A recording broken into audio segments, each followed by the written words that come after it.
Bismillahirrohmanirrohim. Assalamualaikum warahmatullahi wabarakatuh. Perkenalkan, nama saya Feby Olivia Riderajatun. Saya dari kelas B3. Kali ini saya akan menjelaskan materi tentang sediaan oral. Nah, langsung saja kita masuk pada slide pertama ya. Jadi di sini ada grafik. Nah, grafik ini merupakan konsentrasi plasma setelah pemberian obat. Nah, dengan dosis sama dengan 3 rute berbeda. Nah, rute berbeda itu ada misalnya rute peroral, kemudian ada intravena dan intramuskuler. Bisa dilihat bahwa rute oral ini mempunyai efektivitas tidak setinggi intravena dan intramuskuler. Jadi, namun bisa dikatakan efeknya ini oral cukup lama jika dibandingkan dengan intravena dan intramuskuler, di mana intravena mempunyai target masuk ke sistem pembuluh darah, namun tidak dengan oral, di mana ketika diminum tidak langsung memunculkan efek, tapi banyak melalui proses-proses ya terlebih dahulu. Kemudian efeknya mulai naik dan konsisten, kemudian statis dan tetap, dan berlahan-lahan turun dan hilang efeknya, namun tidak dengan intravena dan intramuskuler karena sudah memiliki efektivitas yang tinggi dan kemudian turun secara drastis. Langsung kita masuk lagi di slide berikutnya. Di sini ada jenis sediaan. Nah, di sini terbagi lagi menjadi dua ya jenis sediaannya, itu ada solid dan liquid. Jadi di sini solid itu misalnya ada di sini sediaan yang tablet, dan liquid itu sediaan yang cair. Nah, misalnya di sini ada bukal. Jadi bukal ini digunakan dengan cara dimasukkan di antara gusi dan pipi ya. Kemudian di sini ada sublingual. Jadi sublingual ini diletakkan di bawah lidah. Kemudian ada di sini tablet salut. Tablet salut itu yang digunakan dengan tujuan agar obat dapat terlepas atau daerah yang diinginkan. Misalnya saja ada beberapa obat tertentu yang diharapkan dapat pelepasannya itu tidak pada lambung, namun misalnya terlepas pada usus. Jadi ketika si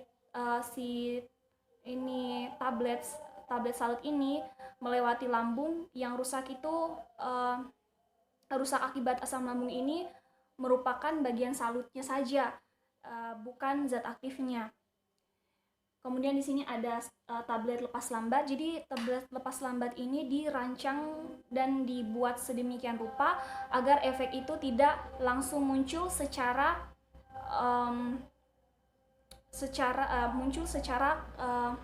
mengeluarkan efek itu secara perlahan-lahan. Kemudian kita masuk di slide berikutnya, yaitu perbandingan dosis. Jadi di sini ada 3 bentuk sediaan. Di sini ada sublingual, bukal, dan oral. Yang perlu dilihat itu ada dosis lazim, omset kerja puncak, dan durasinya. Yang pertama saya mau jelaskan itu sublingual. Nah, kalau sublingual ini biasanya diletakkan di bawah lidah.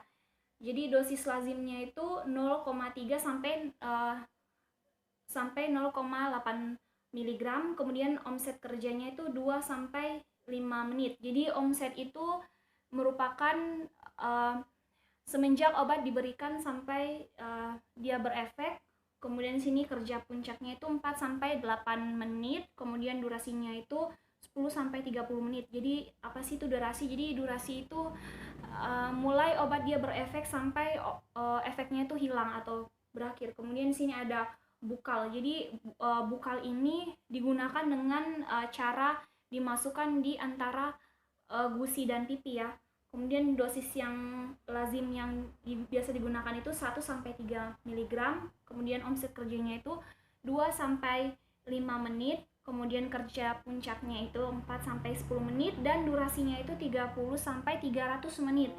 Nah, ini yang paling agak lama ya, oral. Jadi oral ini 6,5 sampai 19,5 mg. Kemudian omset kerjanya itu 20 sampai 45 menit, dan kerja puncaknya itu 45 sampai 120 menit, dan durasinya 2 sampai 6 jam. Jadi yang paling lama itu oral ya. Kenapa lama? Karena dia banyak melalui proses-proses di segala macam tempat hingga bisa masuk ke puncak kerjanya dan durasinya. Langsung kita masuk di ini. Tadi saya sudah jelaskan di slide kedua ya tentang ini. Kita lanjut saja.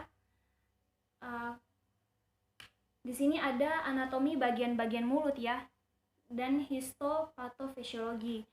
Jadi saya akan menjelaskan dulu anatomi dari bagian-bagian mulut ya. Jadi anatomi mulut itu dia terbagi menjadi dua ya. Ada anatomi mulut bagian depan dan anatomi mulut bagian belakang. Nah, untuk anatomi bagian mulut bagian depan itu dia terbagi lagi menjadi bibir, gigi, gusi, dan lidah bagian depan. Kalau anatomi mulut bagian belakang itu ada langit-langit mulut dan sebagainya ya. Kemudian di sini ada air liur. Jadi air liur itu mencakupi ada pH dan enzim pitialin. Nah, di sini ada sediaan yang mengalami absorpsi di mulut. Nah, ini yang tadi saya jelaskan, ada sublingual dan bukal ya. Jadi sublingual itu sediaan yang diletakkan di bawah lidah.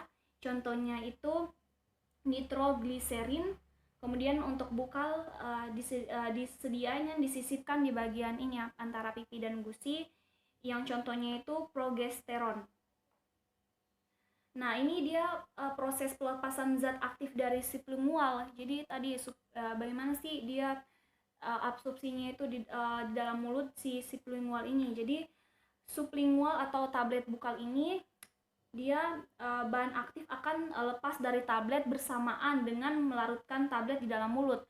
Kemudian selanjutnya dengan permukaan mukosa yang tipis dan vaskularisasi dalam mulut, maka akan memudahkan penyerapan bahan aktif. Jadi dari ke jantung, organ target, kemudian ke hati. Nah, di sini ada pertanyaan ya. Apakah untuk sediaan bukal atau sublingual akan mengalami efek lintas pertama hepatik? Jadi jawabannya itu menurut saya tidak. Kenapa jawabannya tidak? Karena sediaan bukal dan sublingual ini mengalami absorpsi di dalam mulut, tapi kita harus mengetahui dulu apa sih itu efek lintas utama hepatik. Jadi efek lintas utama hepatik adalah membahas masalah obat sebelum memasuki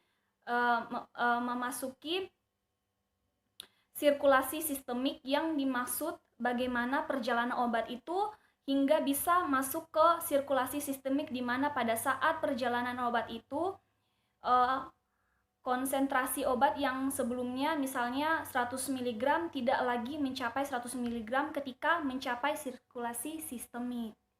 Kemudian kita masuk ke di sini ada lambung. Nah, di sini ada anatomi lambung ya. Jadi anatomi lambung itu dia terbagi lagi itu menjadi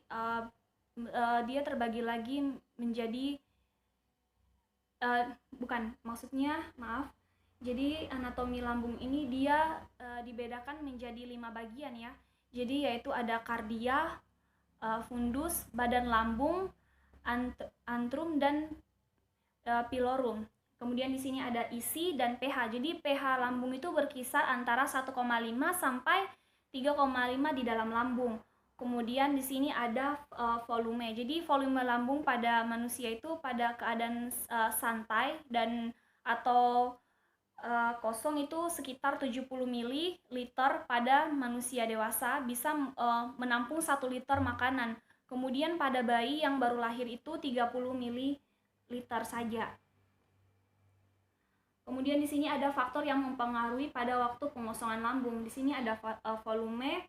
Jadi maksudnya volume itu misalnya volume makanan yang terlalu besar juga dapat mempengaruhi proses lambat pengosongan lambung. Di sini ada makanan. Jadi makanan itu maksudnya ada beberapa makanan yang sulit dicerna ya oleh lambung sehingga dapat memakan waktu untuk proses pengosongan lambung. Kemudian ada tekanan osmotik, kemudian ada pH dan lain-lain. Nah, di sini ada faktor yang mempengaruhi pada waktu pengosongan lambung. Di sini ada misalnya sini ada posisi tidur, viskositas, kemudian emosi. Mungkin itu saja yang dapat saya jelaskan untuk pertemuan ini. Mohon maaf jika ada salah-salah kata atau kekurangan dalam video ini. Wabillahi wal taufiq hidayah. Wassalamualaikum warahmatullahi wabarakatuh.